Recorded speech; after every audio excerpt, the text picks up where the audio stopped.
The T squad is Kirsty. You know what time it is. We dropping the tea, sipping that tea. Hey, receipts on the beat, we got the inside steep.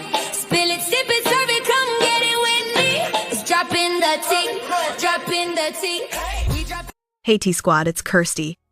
A roommate vanishes sometime after lights out. No note, no bag, no messages. Just a worn red notebook on the desk closed, heavy and stubbornly private. Is it a warning, a decoy, or the one object that knows exactly where she went? Pour your tea, settle in. This is the Red Notebook. Welcome back to Dropping the True Crime Tea, the cozy corner where we sit down, breathe, and untangle the stories that don't want to be untangled. I'll walk you through the people, the room, the pages, the silences, and the theories that keep me awake. We keep it respectful, we keep it real, and we always check in with our gut. The apartment is ordinary in the way that makes memories stick. A sliver of streetlight cutting the living room floor. A squeaky fridge.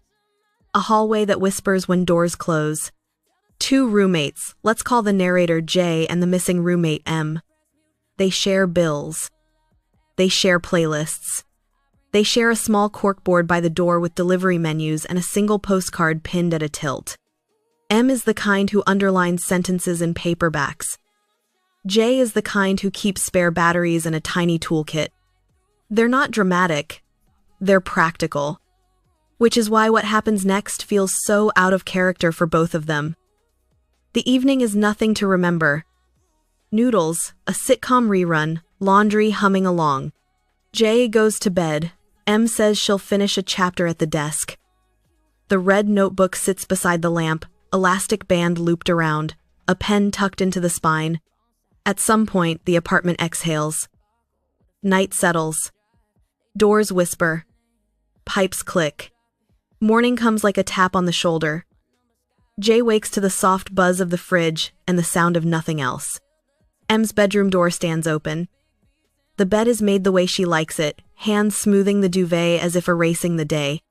The wardrobe is half open, but everything looks normal. The backpack is on the chair. The window is cracked just enough to move the curtain when the breeze sneaks in. On the desk in the living room, the red notebook. Closed, pen missing. Jay calls for coffee plans. No answer. A second call. A third. Stillness makes time feel longer than at Island. It's not a fancy journal. The corners are softened by routine. The cover bears faint press marks where someone wrote with too much pressure a few pages above. If you tilt it just right, you catch impressions. Not words, just the rhythm of them. Inside, pages are numbered in the top corners in a neat, patient hand. The first half holds lists and reflections. The back half starts to drift. Sentences taper. Words repeat. Some lines are scratched out with slow, careful strokes, the kind you make when you want to silence something, not hide it. Tucked in the back pocket is a receipt with a dot of coffee and a small doodle of a staircase with a circle around the second landing. Friends describe M as present. M replies to messages. M confirms plans. M hates leaving people hanging. Silence from M isn't just unusual, it's loud. Neighbors didn't hear an argument. No midnight crash, no running feet. The building camera in the lobby faces the wrong way, like always. The alley camera is a dummy. The streetlight across the way flickers and then, annoyingly, holds steady the rest of the night. Maybe the journal keeps the things M didn't know how to say out loud. The crossed out lines as a tug of war with fear. The circle around the stair sketch as a nudge. Look here, look there, look between. Maybe M knows Jay will read it if she's gone. Maybe the notebook is planted to throw everyone off a magician's flourish.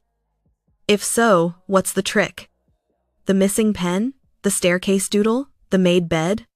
Maybe the truth sits in how the pages change over time. Early entries are lists and errands. Later ones behave like clouds, shape-shifting, almost coded.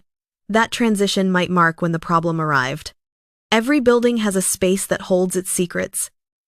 Here, it's the stairwell. Concrete steps, a metal railing worn smooth on the bends. It smells like dust and detergent.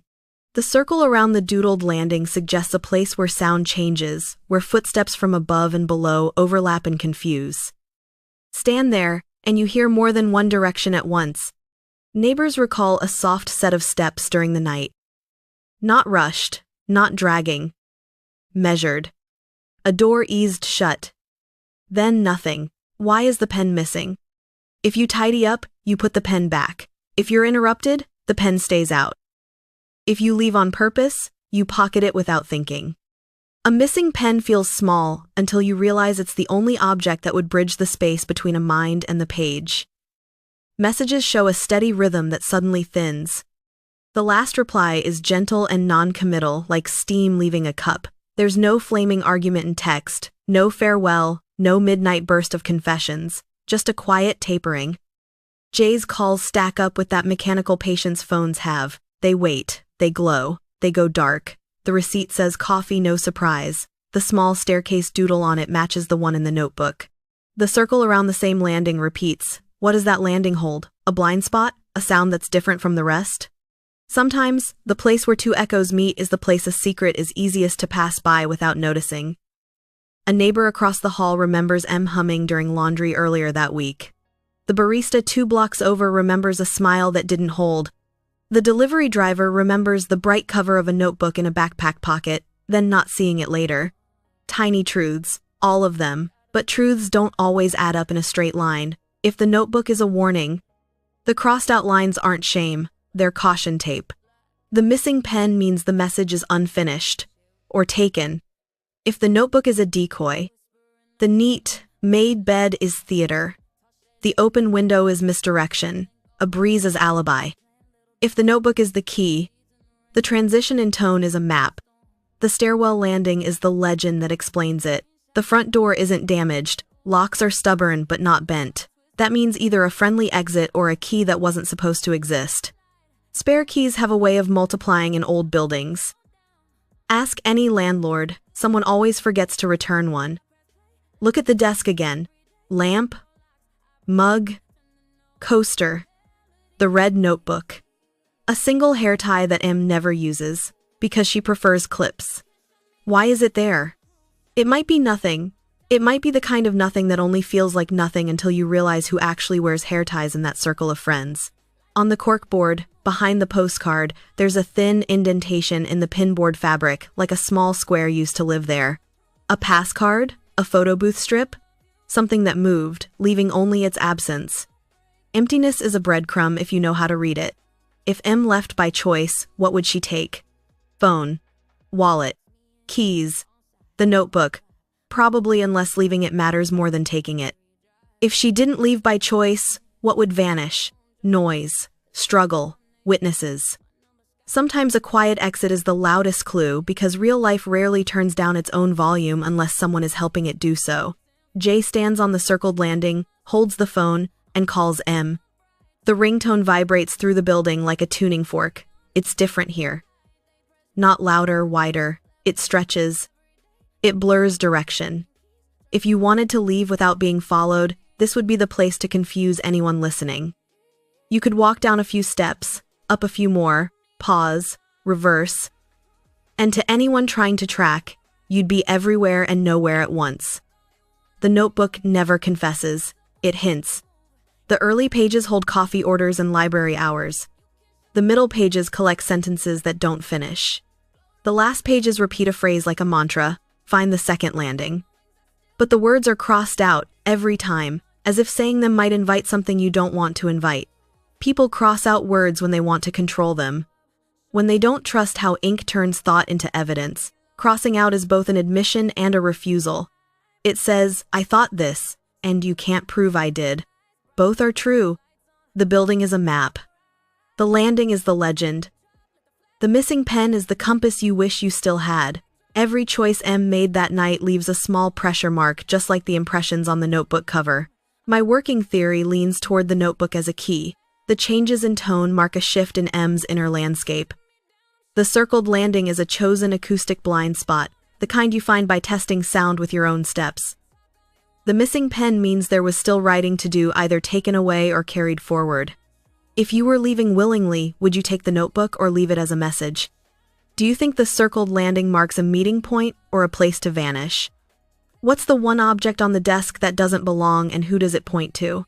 We don't fill the silence with villains we invent. We don't stalk, speculate recklessly, or turn real people into characters for our entertainment. We follow the pages and the pressure marks. We respect the human in the middle of the mystery. Jay still keeps the red notebook on the shelf. Some days it's a relic. Some days it's a promise. If the pages taught me anything, it's this. Not every secret wants to stay a secret. Some are just waiting for the right eyes and the right light. Teaa Squad. If you've got a theory, I want to hear it. Is the red notebook a warning, a decoy, or the key? Drop your thoughts in the comments. If you enjoyed the case, please like and subscribe, it truly helps. I'm Kirsty, and this has been Dropping the True Crime Tea. Stay safe, stay curious, and I'll see you in the next one.